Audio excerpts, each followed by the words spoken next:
Well, I am doing very well. I am excited to talk about the second episode in our series, the Sacred Feminine, Presence, Power, and Pleasure. And today is that second one, Power. And I was so triggered by our previous episode. I just can't wait for this one. I triggered you? I didn't. No, you didn't trigger me. You didn't trigger me at all, except for maybe, what do they say that the best, the closest people to you in your life, or there are people in your life who will hold a mirror up to you. And I feel like unintentionally you held a mirror up to me last time, in terms of we just came at the topic from very different, with very different energy. Your energy was very positive and, you were very comfortable with the topic and this idea of feminine strength and archetypes and all these things. Whereas I came ready for a knife fight, You did. I was like, I didn't know this was a rumble. Exactly. And just to be clear, my t-shirt for today is Princess Leia, because I did, I've got the rebel mindset for this topic, which is, power. And I started to veer into this territory in our first discussion. You reined me in a little bit. So thank you. In terms of stay on topic, not always my strength. But, we talked about historical examples, archetypes, etc. I'm sure we'll talk more about those elements today. But how the sacred feminine shows up in a powerful way, to me, is a really interesting topic. And I actually wrote my master's thesis on the feminine divine. And I thought I would just read something from it, if you don't mind, to get us started. I'm going to lean on you to lead this conversation. Oh, well, I'm sure that you have a lot of great thoughts, as always, on this topic. But, I wrote my master's thesis. I don't want to date myself, but I wrote it in 1999. It was a whole other century. But, it was an era where obviously it was about, 20, 25 years post, kind of most recent wave of feminism. And, we've talked about how as Gen X women, we've been in a unique period of history, Gen X women in the Western world. And so, I settled on this topic. The title is Spells, Sex, and the Feminine Divine. So we'll be covering part of that next time. And it was witchcraft motifs in contemporary American fiction and film. So I talked about practical magic and the witches of Eastwick. So very, put you in the context of the time. And then I also talked about the books that those were based on. So it was very much a English, master's thesis. But I delved in a lot into this idea of the feminine divine, and it said, feminist tomes are big business these days. A good portion of them are devoted to recovering or rediscovering the feminine divine. In a country still heavily constrained by a patriarchal lineage, many women find in these books what they've missed in the religions of their upbringing. For perhaps the first time, they discover a representation of the divine with which they can identify, and a theology that not only embraces the feminine, but also affirms it. So that was certainly the case for me in terms of how I came to study, kind of this topic in more depth, both from a intellectual standpoint, but then also as a seeker, to try to find a tradition that more consistently reflected back to me my own self, I guess. Yeah. And what did you find? Did you find your own self on that journey? I'd love to. Sure. I found that along the way. I'd love to say I've arrived, but I've never arrived. Right. The journey, the road is long. Still on the path for sure. But, I think this can be a little bit of a loaded topic in terms of it's ridiculous to think that women are unified in their perspective on this, right? There's a lot of diversity of opinion around the sacred feminine and how it shows up and how it's expressed. And, we talked about Christian tradition and other traditions and how it's represented or repressed in our last episode. But I wanted to talk today just a little bit more about, some of these archetypes, like how this shows up in terms of how we self-identify, how it's been labeled in the past, and then what power there is in, I guess, claiming that identity. Does that sound good? Yeah, that sounds great. Lead on, my friend. All right. Well, we did a little quiz before this episode, right? Every time I do the quiz, I get a different answer. But yes, what answer did you get? Well, you contain multitudes, I guess. That's what it's telling you. Schizophrenia? I don't know. Well, you're probably just more balanced, right? I don't know. That's been my experience with some of those personality tests, is that I know a lot of people who get a more mixed result, and it's because they're more balanced in terms of, different traits or archetypes or whatever.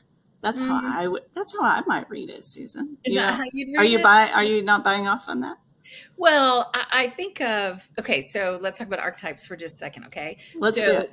So the way Jung defined it, I think there's 5 pieces. There's the self, okay? That's your true, authentic self, your inner self. Then there's the shadow, right? So your self ideally is the light side that you show to the world. Then your shadow side, which is the dark side, which, to be true, and we'll talk about this, I figure out it's easier for me to identify which archetype I am based on the shadow side. Like, it's easier for me to spot my issues than it is to spot my strengths. Okay, but so there's the self and there's the shadow. Then there's the anima or the animus, right? And so if you're female, then you have like a male side or male energy, and that would be the animus. If you're male, you have like anima. And then there's the persona, and that's the face you wear to the world. So when you think of an archetype, those are 5 potential energies. Is that 5, right? Potential energies at play. And so maybe balanced is the right answer. But I also think that depending on the situation, you lean into different energies. Because in the East, they don't personify divinity, right? The way that we do in the West. It's more about an energy that's expressed. And so that's where I'm like, if I take this test and they ask me this question this way, I might answer it differently than, that might evoke a different energy. So we're multifaceted, let's put it that way, like you said. So yes, for sure. I don't think any of those can encapsulate who you are holistically, right? Right. But I will say that mine are always the same. Oh, really? You're always the same? You always register the same? Okay. Always very much in the same wheelhouse. Oh my God. Okay, now I'm going to be paranoid. What's wrong with me? No. So maybe I just identify so much with my persona. Maybe that's what's happening. I don't know. Or I just always bring the same energy. I'm a one-trick pony, perhaps. Well, it's a good trick. You're a pretty pony. Thank you so much. The quiz you sent me, I ended up with the sage archetype, which I feel uncomfortable even saying, because I'm like, I'm so full of wisdom. It makes me very uncomfortable to say that. But when you read it, it's very intellectually driven, research oriented, all of those aspects of it. Okay. Knowledge seeking, Yeah. And so when I read through it, there were definitely, things I identified with. And actually, I think I've received that exact same, it wasn't like a female or feminine archetype quiz, but it was a variation on the Myers-Briggs model that was like 17 or 19 personality types or something. And I've actually gotten that exact title before. So I guess I'll own it. Lean into it. Hey, listen, you didn't get the witch or the bitch, or I don't know what the other ones are. Like, if you have to commit to a lane, sage is pretty doggone good. Yeah, it's not a bad one. What's the shadow side for sage? I'm trying to remember what it said. I think it said that I can become analysis paralysis and divorce myself too much from my emotional side, Mm, you know, that ring, protect myself with a shield of intellectualism or whatever. So does that ring true for you? absolutely, Okay, 100%. see, Yeah. the shadow side that always is the tell. Yes. Yeah, for sure. Yes. So anyway, those quizzes are super fun. We'll find a link and put it in the show Yeah, notes so yeah. people can go see Right. what archetype they align with, and take it a few times, and maybe you'll get multiple answers like Susan does. So, okay, so let's talk about power in the sense of power within your community. So we talked a little bit about like this idea of like indigenous cultures and how women were represented in cultures that were more aligned to the natural world, and this idea of like medicine women, etc. So have been matrilineal societies. The Iroquois are probably one of the best examples in North America in terms of how they're organized, matrilineal, assets and or knowledge or society is organized around the mother's line. It doesn't mean matriarchal, because there really aren't any or very many examples of matriarchal societies. But women hold a significant amount of power and actually, choose chiefs, have a lot of say in terms of how the community runs, et cetera. And then, um, there are other, global indigenous cultures that are similar. And I'm not going to butcher the names of them by trying to pronounce them. But this idea of feminine power had a lens of, um, women who would guide, heal, initiate, hold sacred memories, etc., versus dominating through their leadership style. So it was based on relationship, trust, community building, etc. So where we see that occurring, I guess, naturally in different societies, that's tended to be the root of it or the basis of that power. Anything to add to that? Um, no, that all rings very true. I mean, to your point, very few truly matriarchal, societies. However, I do find it interesting that when you're born, what religion do you get? You get your mom's, right? So I think there's some interesting tethers, I guess, to kind of we were talking before about what is women's magic, right? And it's still holding on to a certain degree. And I think what's really interesting and the goal, in my humble opinion, would be equal but different, right? And in those cultures where it doesn't have to be patriarchal or matriarchal, but like, Hopi or some others where, again, it's equal but different, Mother Earth, Father Sky, like it's together in harmony, kind of making that one, that I think is the goal. I don't think matriarchal is the goal. Certainly Agreed. Agreed. patriarchal Yeah. hasn't gone well. Yeah. Agreed. Yeah. I don't think that domination, even if it's the shoe is on the other foot, is the goal. Equality is. And I do think that, allowing room for the, well, I was going to use it. This is a controversial word, but it shouldn't be. Non-binary just means not of, two absolute choices.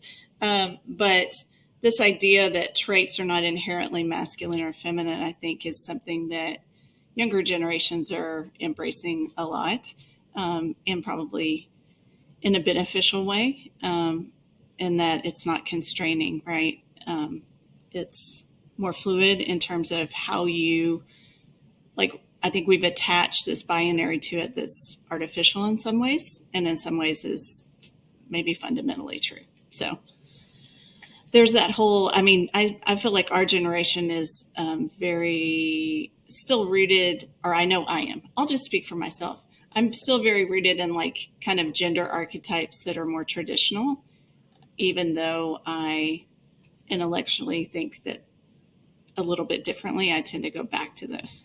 So I Yeah, don't know. I think my lived experience is much more traditional that way. It's just my natural, and again, maybe it's the time I was raised in or what I'm used to. And I'm certainly open to whatever, it's not Right. it's not that I know the right way by any stretch, but yeah, no, I tend to be much more traditional in that same gender role.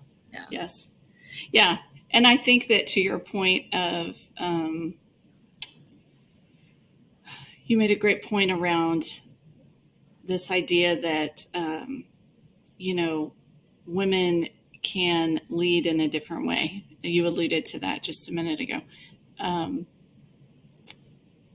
I do think that, for the last 50 years, women have, in some cases, been forced to function if you're in a male dominated work environment or culture, sometimes you mirror that in order to earn your place. Yeah.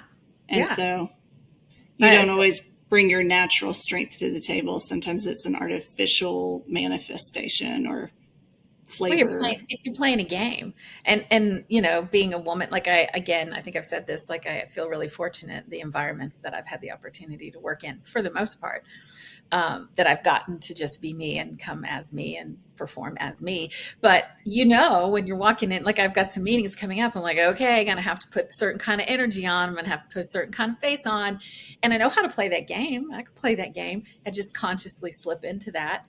But I slip right back out of it. It's a trope. It's a motif. It's a persona that I put on, right? Right. No problem whatsoever. Yeah. And I think that you learn, women, well, I find that generally women tend to be more intuitive in terms of read the room, understand the subtle physical cues, etc. And so as a result, you learn early how to kind of code switch and turn on the person you need to be in those situations. Yeah. Yeah. My issue, and you've seen it, is I'm just so stubbornly defiant. I don't like authority. And so that gets me every time. If I'm like in a meeting and someone's trying to have authority over me, I will buck the whole fucking time. Do you know what I mean? Like, that's my hot button. Maybe that's another episode. No authority over me. No.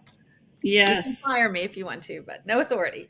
Yes. Well, I'm a rebel. I love it.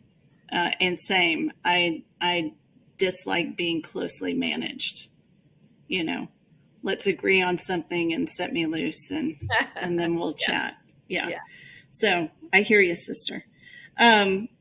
So we talked about we talked about the archetypes. You mentioned the witch.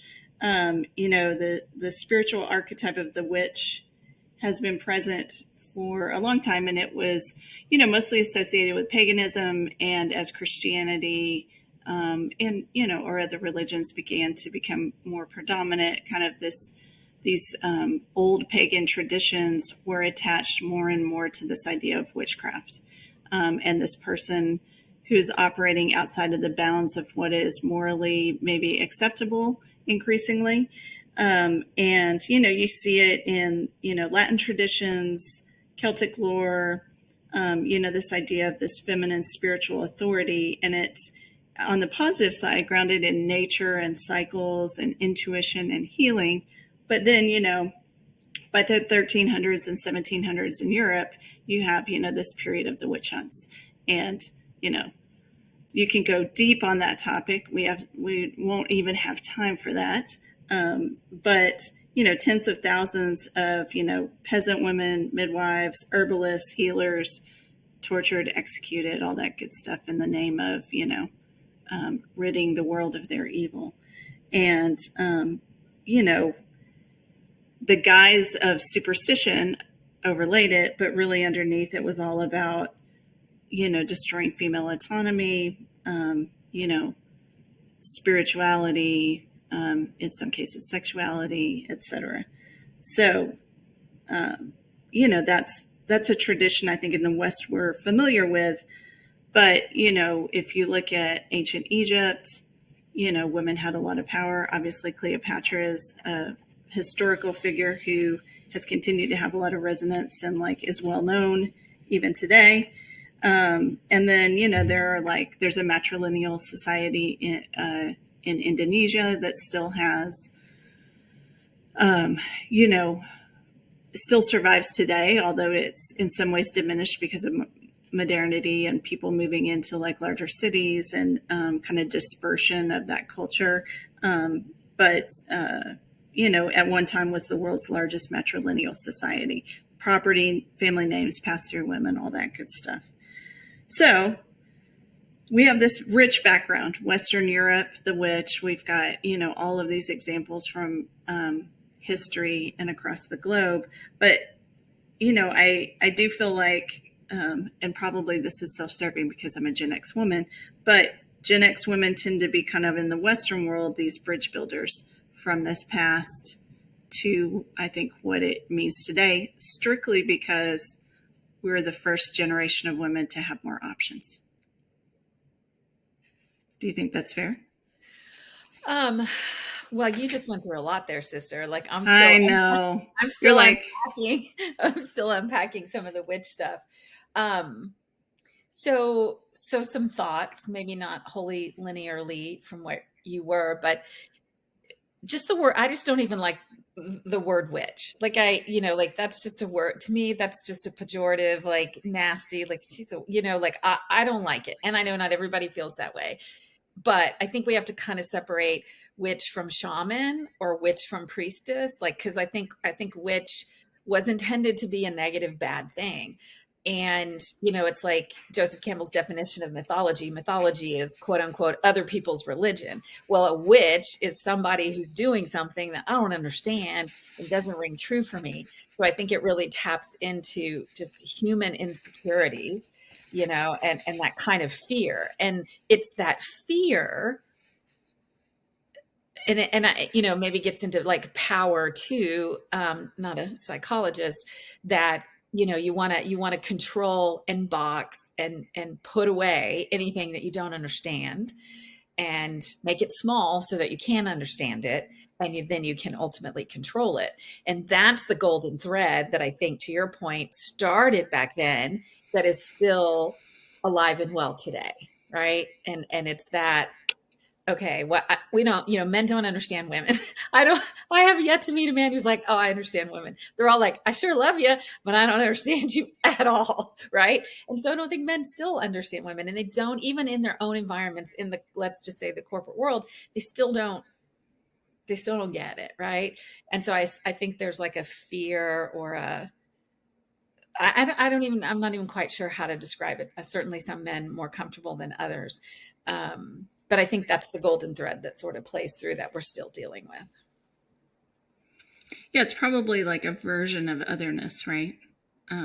It's not as familiar for men, and therefore, there's always this potential for the knee-jerk reaction of fear to anything that's not easy to understand or appears to be other. So yeah, they don't know what to do. Like it's they don't know how to handle it. They don't know how to respond to it. They don't know how to manage it. So we gotta put it over here. Again, not all men, certainly, but they call it a boys' club for a reason, right? yes. What's interesting is I have been in situations, though, where I've been, I worked for a while in an organization that was all women. It was a smaller organization. But I also would have moments where I would realize, oh, we're forming a girls' club. Yeah. Yeah. And I think that that's interesting in terms of, I think that dynamic is empowering and also interesting in terms of how it's defined and structured, and kind of the vibe of it versus the boys' club. So yes, we are going to overgeneralize, huge caveat. Yes. Stereotypes only about genders. And so obviously not all women are the same, not all men are the same. It's just a helpful lens or construct to think about broadly speaking, some of the dynamics at play. Is that fair? Right. And it's like we talked about before, our magic is earth magic. It is the universe, it is the cosmos, right? We move in the rhythm. Like, I don't even remember, I'm going to get this wrong, how many thousands of years ago, but there were 13 months and they followed the cycle of the moon, which also followed the cycle of women's, menstruation. And then so 28 days times 13 is like 364 days. And the final day was an extra holy day, right? And we can't have that calendar. We can't, you know what I'm saying? So it's like men rule society, women rule nature and the rhythms. And when you are in a boardroom or you're in an office or you're in some sort of environment, that is the epitome of men's territory. It is the epitome of society. It is that industrialization. I think it just creates some incredible tension that nobody in the room is conscious of. Do you know what I'm saying? Like, nobody in the room is overtly conscious of it. But if you're a poor guy and you're like, this is all I have, you can go do all these other fabulous things. And now you're also going to be smarter than me in here. Poor things. Poor things. You know what I mean? Poor things. I get it. It's like, it's like your girlfriend who can do everything. You're like, damn it. Damn it. Can't I just be cool in one way? You have to be cooler than me in every way. Well, and I think it brings up this idea that men have been so constrained, right? They've been taught that their only value is as a provider. So that that their value is in terms of what they deliver primarily in our culture as material wealth. And so, that's a lot of pressure, and how freeing to maybe think of yourself a little bit differently. Yeah. I mean, I think men's superpower is protection. I don't think they realize that, how powerful that is, just being a man around a woman, like that physical strength and that safety and that protection. What a gift that's the gift, right? Like, that's one of the gifts, they, lean into that, like, so sidebar. No, not a sidebar. I think very interesting in terms of, to your point, I would argue, and I don't think many people would disagree, we're seeing the ramifications of how power is defined from a male perspective, which is control over other people, domination, equating your value with material wealth, etc. And it feels like, I don't know, more than any time in my lifetime, maybe I'm exaggerating. Maybe it was different when I was a small child. But for the most part, I think that the world has tipped over some type of line in terms of, we're seeing the ramifications of kind of this focus on those areas, right? This idea of like what male power produces in the world. Disregard for nature, I don't want to get into climate denial, but you know what I mean. Disregard for nature and concern about the collective, et cetera. Well, again, it goes back to archetypes. There's the light and the shadow. And it seems like the male light is weaker and the male shadow is stronger. And when you start meeting people with that lens in mind and meeting men, going on dates, whatever, and you're like, ooh, too much shadow. Ooh, I like your light. It's like you can be really, if you start looking at that, it just seems like the shadows really run away. Shadows out of the barn. You know what I mean? It does seem that way, yes. Yeah, but I think important in terms of, there is definitely masculine positivity. Absolutely. And there is a strong light side as well. And amplify the light, right? That's the trick, is to know your shadow and amplify your light and try and control your shadow. That's all we need. That's all we need. Secret of life right there, everybody. Yeah. We're done. That's the episode. Yeah. Okay, goodbye. You're welcome. Okay, so we talked a little bit about this idea of feminine power being shaped as like a survival mechanism in a, quote unquote man's world. And so if you are if you're self-aware of that, which I don't know that I've always been, definitely was not when I was younger, Yeah. and you get to a point where you wonder, oh, what is my true authentic power? I feel like we're seeing that more and more because women, a generation of women is reaching a certain age. Yeah. And Yeah. I also think that the role models that we've been given haven't really been the best. And I don't mean by women, but I mean by society. So, female power is often defined as sexuality, and you look at like a Marilyn Monroe type or whatever. It's just like, oh, it's like that sexy. It's like, okay, that's one aspect of it, but that's, all society can handle sometimes. Right. And a woman who has more traditional power, gets maligned. What a bitch. Oh my God, such a bossy lady. You know what I mean? Like it's not a don't get positive. me started on bossy. I have a sign in my office that given to me by my sister, I might add, that says, "I'm not bossy, I am the boss." Right. Right. Exactly. Yeah. No, yeah, I agree. I think that it's an interesting evolution in terms of um, how women are perceived. We're I think rewarded even in work environments for our warmth and ability to connect as a leader and empathize, but we are penalized for the perception of aggressiveness, or sometimes what would just be considered strength. If it wasn't for our gender.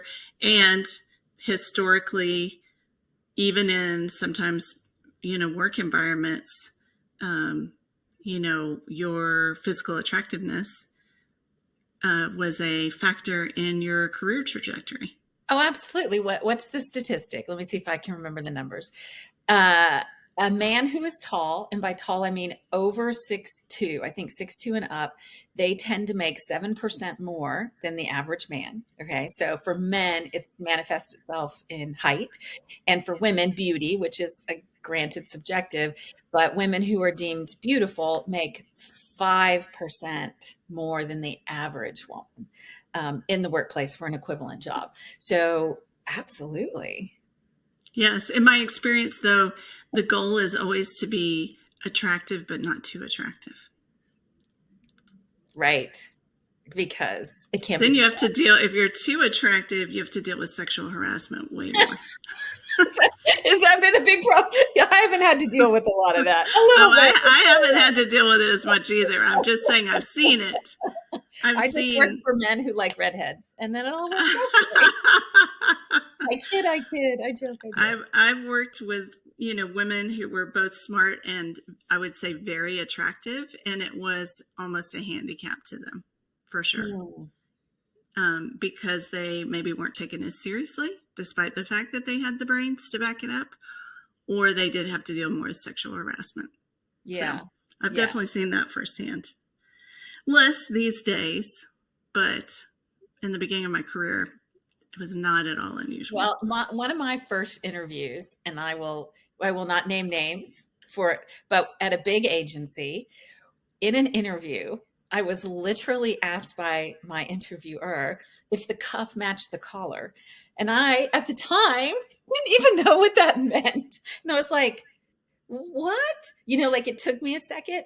And then by his reaction, I figured it out. And I was like, and by the way, you'll never fucking know. And he hired me. And I was like, it was so bizarre. So that was like legitimately something that happened to me. Well, honestly, that's kind of a hazing question. You know what I mean?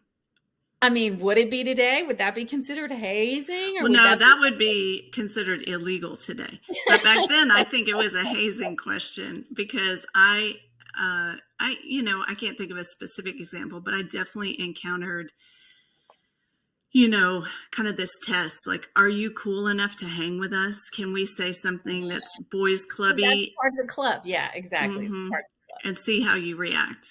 Yeah. I had someone, uh, I was looking at going to work somewhere, and I said, I don't know. I think it may be too much of a boys' club for me. And the guy said to me, but you can handle us. And I was like, yeah, I guess I can. But do I want to? I know. I don't want to teach. I didn't come here to teach daycare. I came here to work. I don't want to deal with your silly boy stuff. No. Right. I did end up going to work there, by the way, later. But okay, so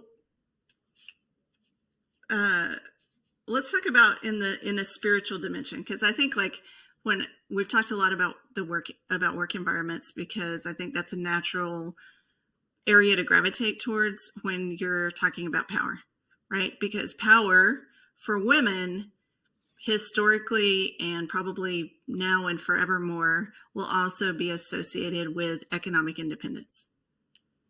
Do we have the ability to chart our own course?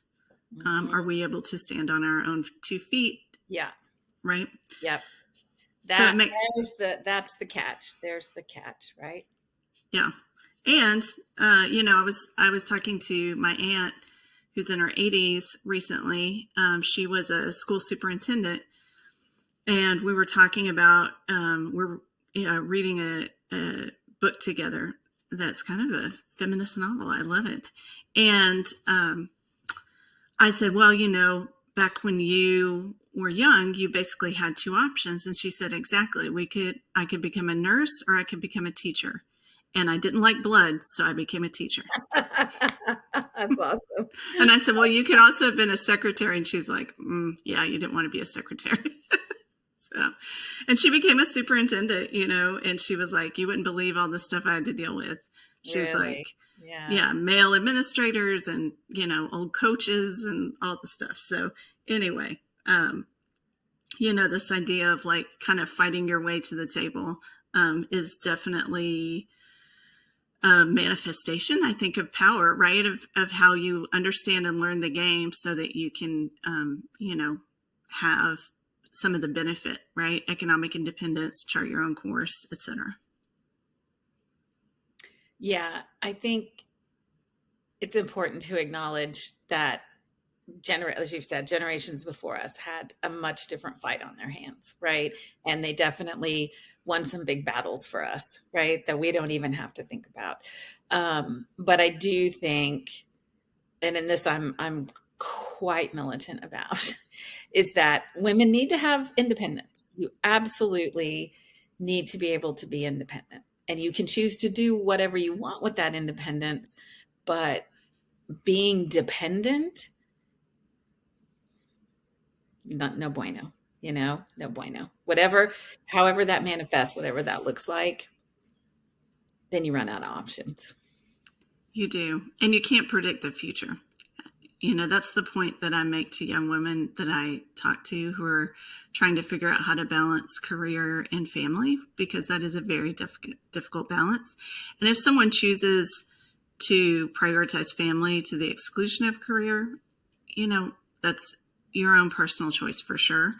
And, everyone gets to make that call, but you can't predict the future, and you do hand over your power to a certain degree, and your ability to, should things change, support yourself and your children, etc. So I'm always like, don't completely give it up, keep it active in some way so that you have viable skills. My God, absolutely. Absolutely. But that probably goes back to my resist authority. I'm kind of like, I don't want anyone to have that kind of authority over me. Right. That's never going to happen. So yeah. Well, and I like how you said you're militant about it with a smile. That's always my favorite. I'm kind of militant, smile, but I think that, it's frustrating for me when I see women just hand over their power completely, and obviously we're all at different, stages and what we're here to learn. But it can be a very dangerous thing to do, I do believe. So, I think that, women increasingly have become independent, but sometimes that can manifest as hyper independence.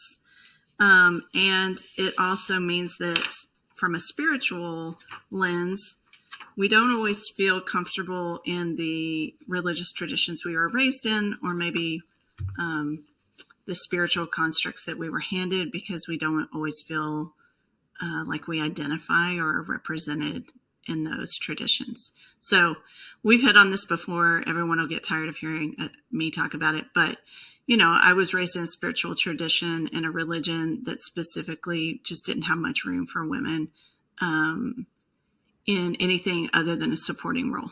It's maybe a good way to say it. And, you did not have that experience. You came to your faith a little bit later in life. And so I will say, though, that, more women in terms of like young women, Gen Z, more women are leaving religion than men now, which hasn't always been the case.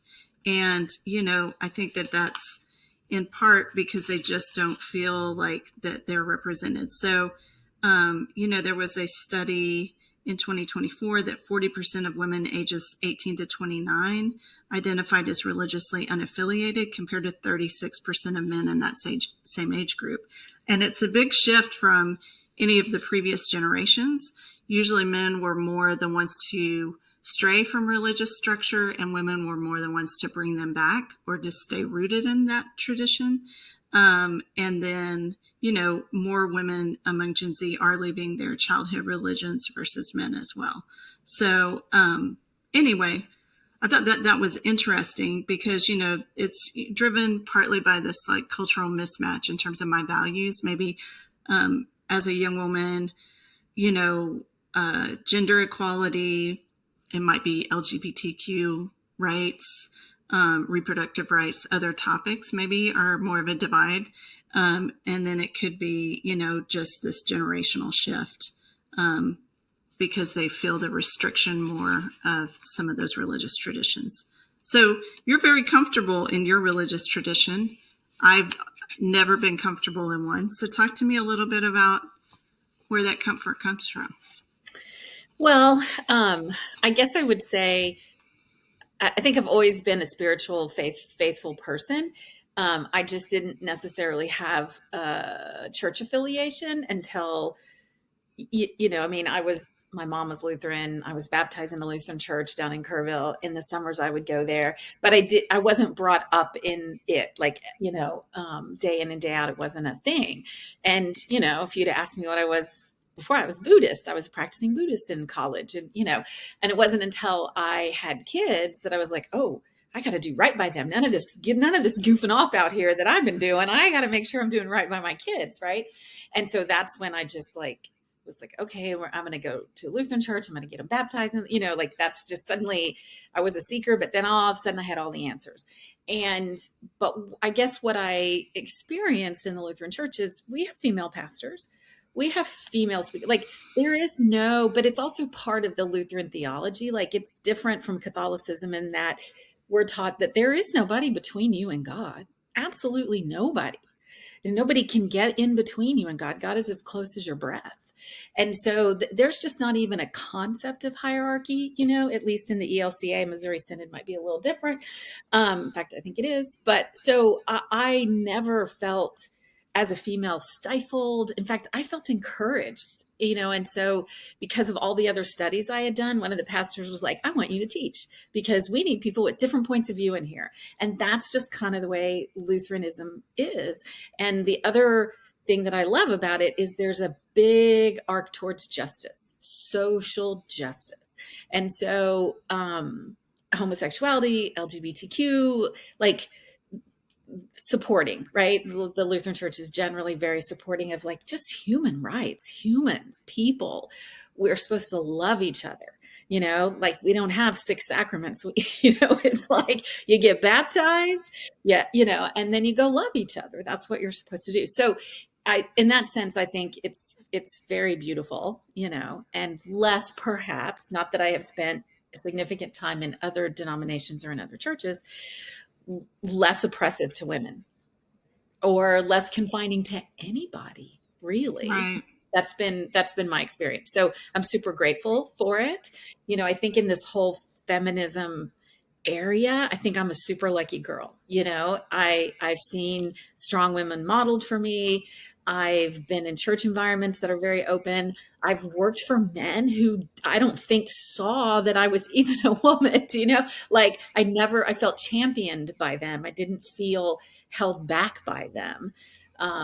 So yeah, everybody's got their cross to bear. I got plenty. I just don't think this is one of them for me, you know, if that makes sense. So, yeah, I love it.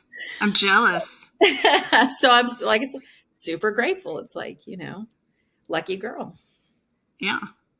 Yeah. And I think that part of what was challenging for me in our first episode on this topic was I felt like I had done so much work to eliminate the baggage that I've carried from that, because you know what they say about, you know, if you're, you know, forgiveness is for you, not for the person. And don't allow them, you know, if you're focused on vengeance or retribution, you're like letting people live rent free in your head and all this stuff. Like, you know, the baggage is not serving you at some point. You have to get rid of it. And I was like, man, I feel like I've gotten rid of so much of my baggage. And then, man, that first episode, nope, there it all was. It's there just it on wheels. It's just on wheels now. So you forget it's back there until you stop too fast and it rolls. There's just a little less drag on it, but that's it.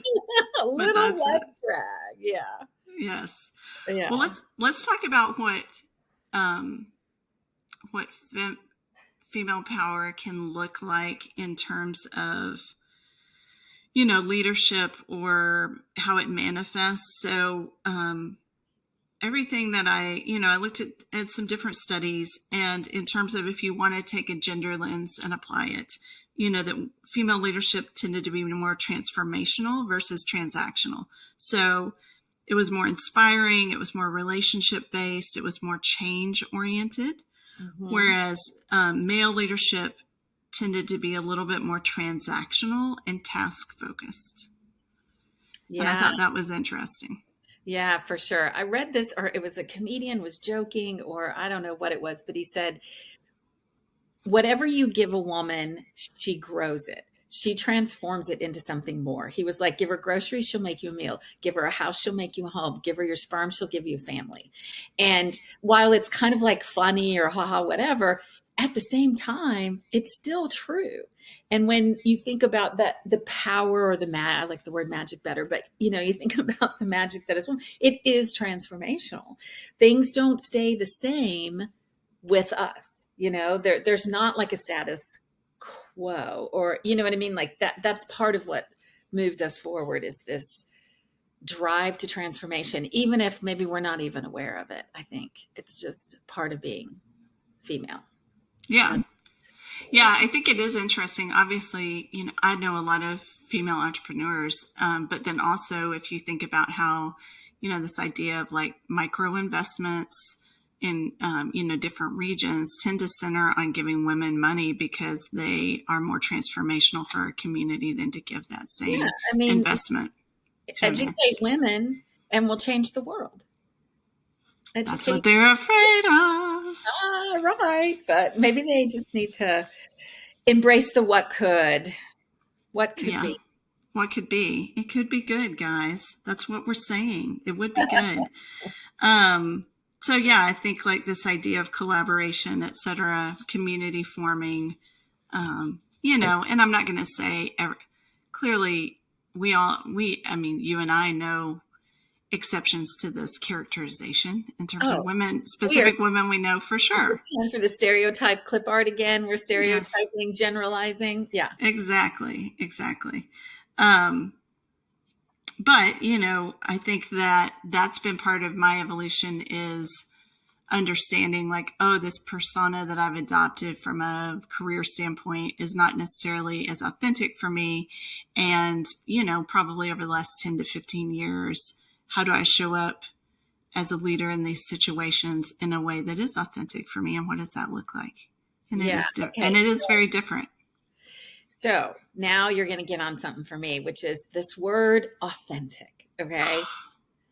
I, on the one hand, love it. I think everyone should be their authentic selves. I think everybody's given a unique spark, a new gift. They're their own angle in the fractal, right? Go shine.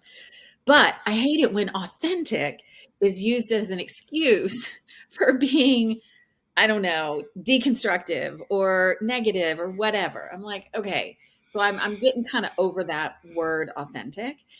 But I also think that, when you think about the arc of your life, I guess a lot of philosophers have talked about it, but the first part of your life is all about building the ego.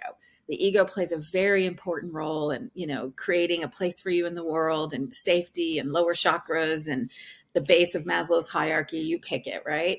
And then you hit this like tipping point. And I know I'm past the tipping point. I'm older than you, but I think you're, at the tipping point, if not past. And where you're like, fuck it, like, like what did trying to fit in get me? What did, like not being myself get me? So it's an interesting intersection of where are you in your life's arc, right? Where are you on this trajectory, and then what that means to be a female at that point in the trajectory, and sort of the changing gender expectations, so kind of to your point, as women, we're alive in an interesting time where we do have a lot more choice. And I honestly think we're going to go back in the other direction. I think we're kind of looking at this kingdom that men have built and went and are going, I don't know. Like that looks so stressful and artificial and so much self-inflicted bullshit.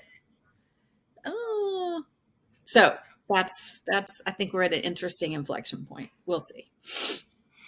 Yeah, no, I agree with that. I think that it is an inflection point, and I think we've gone very far down this road, and it's not working out so great. So there's definitely opportunity for a different take on it, for sure. Yeah, whoever blazes that trail, that's going to be interesting. I can't wait to see. That is juicy. Yeah. Well, and I'll tell you one thing that has been a big change for me, because we're talking about like how you view yourself lens, like to your point, the arc of your life and where you are in it. And, I haven't been on a date in probably like 3 years or something like that. And, I just kind of decided, too much trouble, not enough. Bad ROI. Bad ROI. Bad ROI. Yes. And I will tell you that it fundamentally changed how I view myself. How so? Because I completely eliminated this lens of how attractive am I to a man.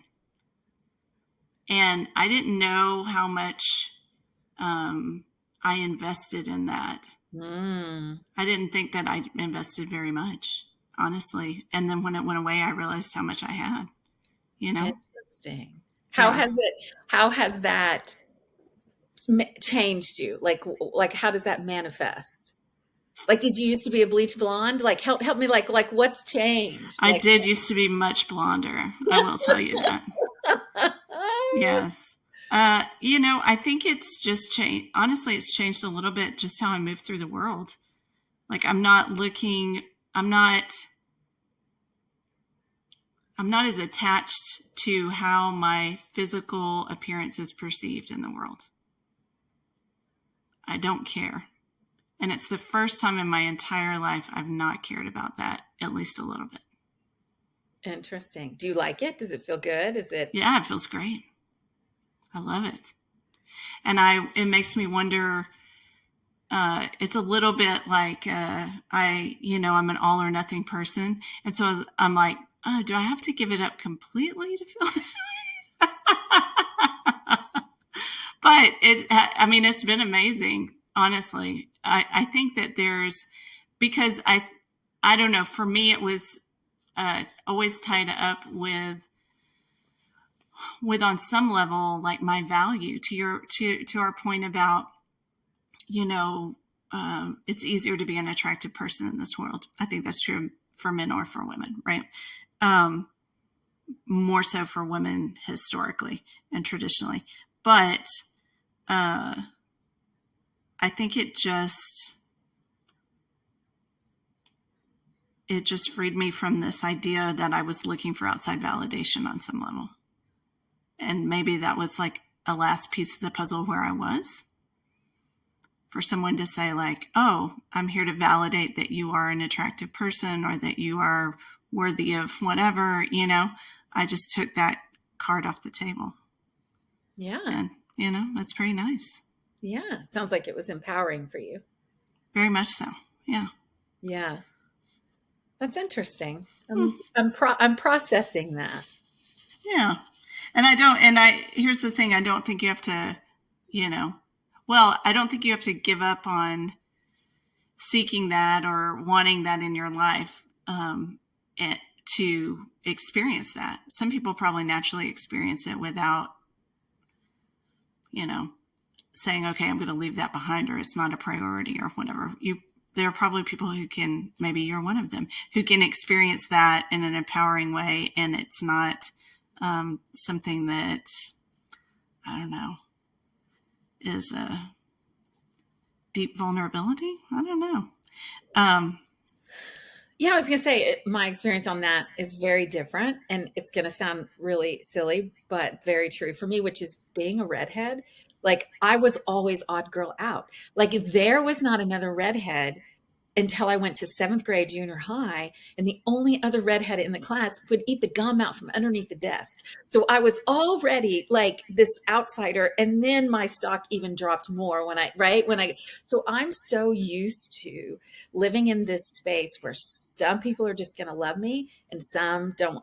It's like because of a physicality of mine, I'm just so used to being polarizing. I don't even know if that makes sense. I don't even know, but like it still plays through to this day. There can be men, I'm traveling, whatever, and I can just tell, they look at me and I'm like, they just fucking love redheads. I could be a bitch. I could be stupid. I could whatever. And they don't care. They don't care. And then there's other men who don't like redheads at all. It doesn't matter how smart or funny or whatever I happen to be. They don't like redheads.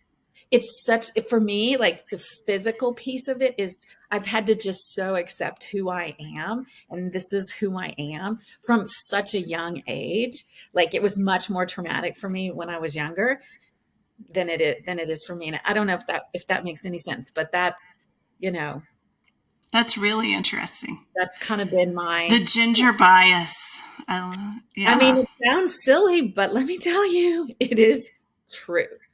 It is. Very interesting. I can walk down the plane aisle and I can tell you every man who just loves redheads. I can tell you every single one of them. They don't know me. It has nothing to do with who I am as a human being. They just dig redheads. Yeah, that's interesting. How much preconceived, like redheads are mean. And I'm like, can I be mean? Oh yeah. But am I generally? No. I'm a nice person. Do you know what I mean? Like it comes with so much stereotype and expectations. And yeah, it's just a funny thing. That's interesting. I will say that I have been perceived differently based on two factors throughout my life. One is my weight, and the other is how blonde I am or not. It's very interesting. Like society, it's like a anthropological test almost, thin and super blonde versus, the opposite. Right. And it's very, very interesting to see how people generally respond differently, but definitely men. Yeah. I would have never even thought that about being a redhead. You know what? Again, it sounds silly, but I mean, it is one thing that has been true in my life since I was a little kid. Interesting. All right. Huh, who knew? I think this is a whole other topic we need to explore. In That's terms about of as interesting as it gets. Well, no, I mean more like, like physicality and how it's perceived and all these things. Okay. So, back to female leadership. I just keep dragging us back to my research. Okay, back to the courtroom. Okay, or corporate room. So Gallup had a 2015 study that found that teams under female managers have higher engagement, 33% for female-led teams versus 25% for male-led ones. And that there have been like some follow-up. So Gallup also had a 2024 kind of update that was like called their, or I'm sorry, it was 2024 Global Workplace Report. And what they found, so 9 years later from that kind of initial study, is that middle managers had a decline in engagement, and then as a result, their teams had a significant decline in engagement in the workplace. So generally, what Gallup is saying is we're seeing a trend towards less engagement by middle managers and their teams that roles that would be under them and or in support of them. And a manager can impact up to 70%. It's kind of a significant swing in terms of how engaged those folks are that report to them. So like how their team engages in work. And the sharpest declines were female managers, 7-point drop. And younger managers saw a 5-point drop. So you're seeing in workplaces that women managers and younger managers are becoming more fatigued and have lower levels of engagement. And this is affecting productivity in a lot of companies. I thought that was very interesting because it seems to speak to the fact that these aren't the right environments. Like, are these the canaries in the coal mine, right?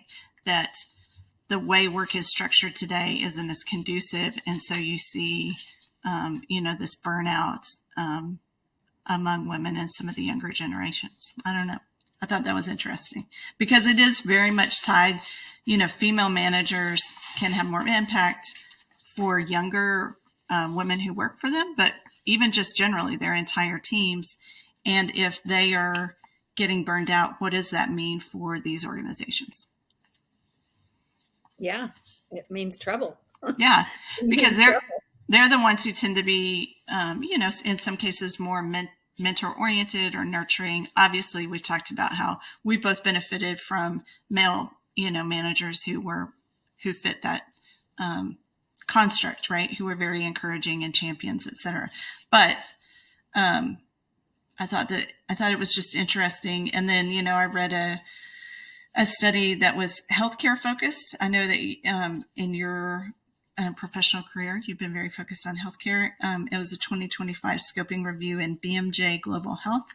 It took a whole bunch of peer-reviewed studies, and it looked at the fact that female leadership consistently delivers positive outcomes across financial performance, innovation, ethics, health outcomes, organizational culture, team cohesion, and career inspiration for other women. 87% of studies reported statistically significant benefits. Yeah. Again, it goes back to our magic is transformational, right? So give me a team, right? Give me a group of people, I'll give you a team. What can a team accomplish that a group of people can't? A lot, right? Mm-hmm. Versus the traditional just success KPIs. So, I think it definitely speaks to, like you said, kind of the innate abilities of women, how we transform things. Yes. And the idea or the ability to be inspirational and to, provide a unified goal to organize behind, those types of things. So I don't know if inspiration and vision is uniquely femle. I don't know. Oh, agreed. Yeah. I've worked with some women where I'm like, oh my God, where the fuck are we going? What's happening? Why am I doing this? Mm-hmm. For sure. But yeah.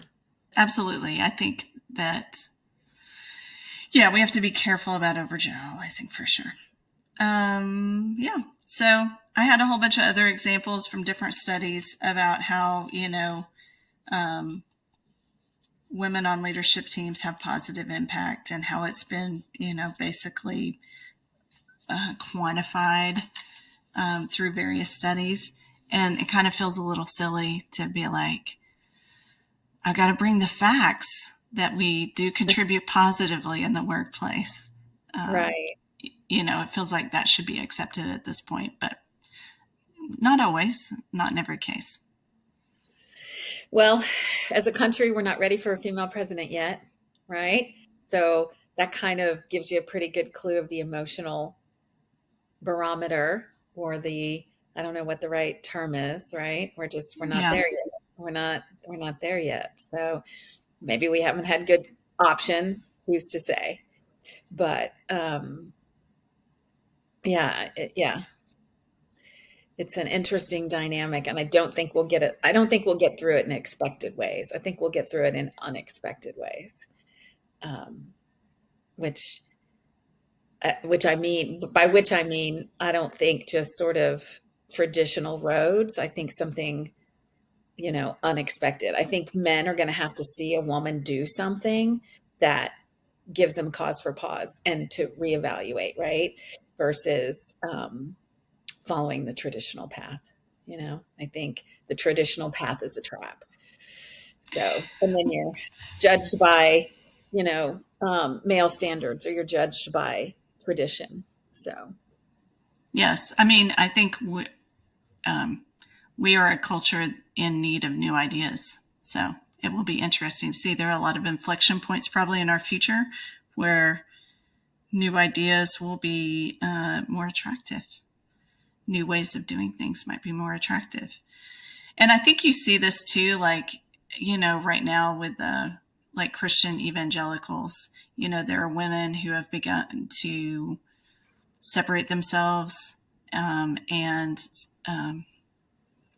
from, in some cases, their churches, or have, even in those circles, have started to push back on some of the restrictions. And so, I'm familiar with folks like Beth Moore, who left the Southern Baptist Convention, and certainly not an expert. There are people who know much more about this topic than I do, but I do see, this trend of women, exploring or redefining what their spirituality looks like and how they live it and the context it fits within. And I think that's interesting to see that even in more traditional circles. yeah. Yeah, absolutely. I mean, what scares men about women? They don't understand us. They can't predict us. So that's freeing, isn't it? Like, that's so freeing. Just do whatever. Be wild. Be a wild woman, and in the most positive sense. That's the answer. I love your complete disregard for the rules. I love it. You know what? Like, rural schmool. Half the time people say this is how things have to be done. They don't mean it. They don't mean it. So, Yeah. I'm not talking about, federal law. I'm talking about, just navigating daily life. I find that I tell my kids all the time, you don't get what you don't ask for. And you'd be shocked at all the opportunity, or the options, or the paths, or they're just right there. You just gotta try them out. You just gotta go for it. Most people aren't going to hold you in a smaller box as you think they're going to hold you in, so Yes. Sometimes the box we create for ourselves is, some of these restrictions are self-imposed, and you can have the life you want. You just have to be brave enough to try to claim it, right? yeah, absolutely. And like, we didn't talk about it, but maybe we can end on it. The traditional female archetypes, Yeah. right? And so mother, maiden, huntress, mystic, sage, queen, and lover. Wah. What? What does that mean?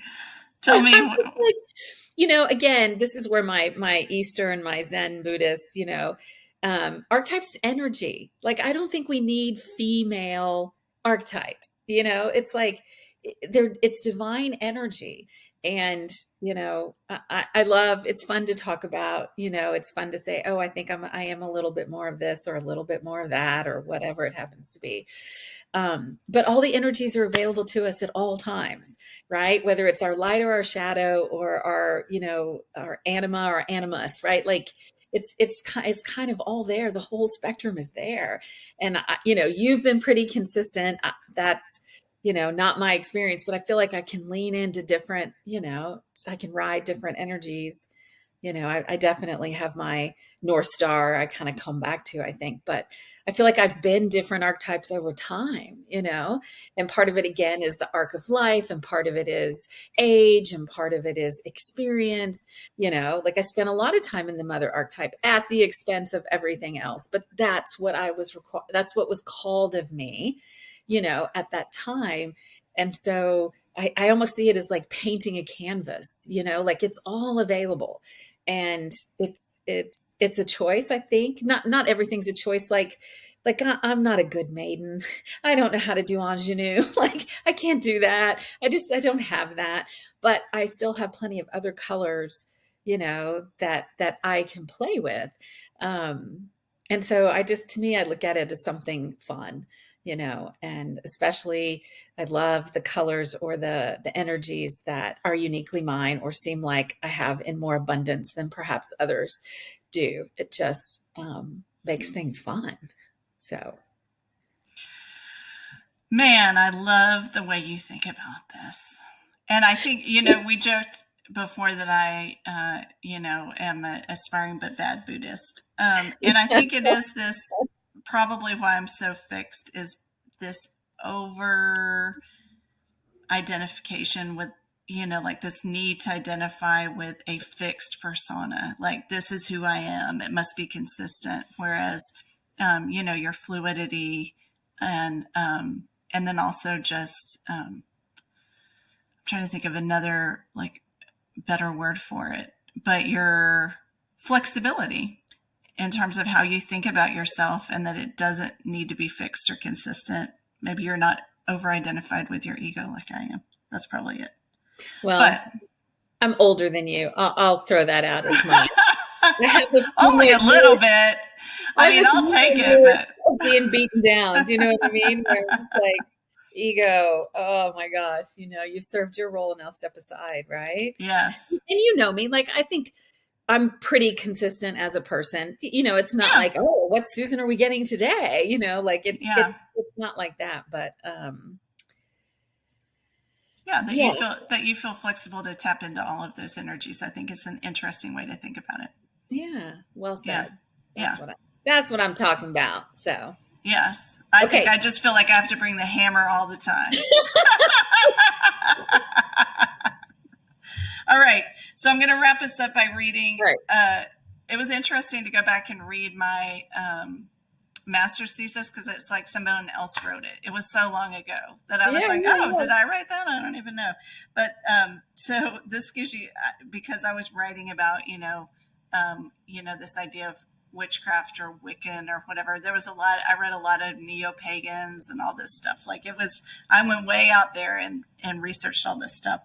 And so there is a writer and, she's one of those like neo-pagan 70s, 80s feminists. So of course she had to give herself a new name, and her name is Starhawk, which just makes me don't even, which if there are any fans of Starhawk out there, that's great. I think her real name is her original name was like Marion or something like that. But I did like this quote. And she said, "Our ultimate spirituality is within, and we need no other person to interpret the sacred for us." And then I pulled out another quote that said, "Religion has come to mean placing our trust outside of ourselves, remaining like children following a long succession of father figures, teachers, preachers, politicians. And how do we know once we have ceased to trust ourselves, whether they are gods or psychopaths?" Oh my, okay. Well, that is an inflammatory way to end this, my dear.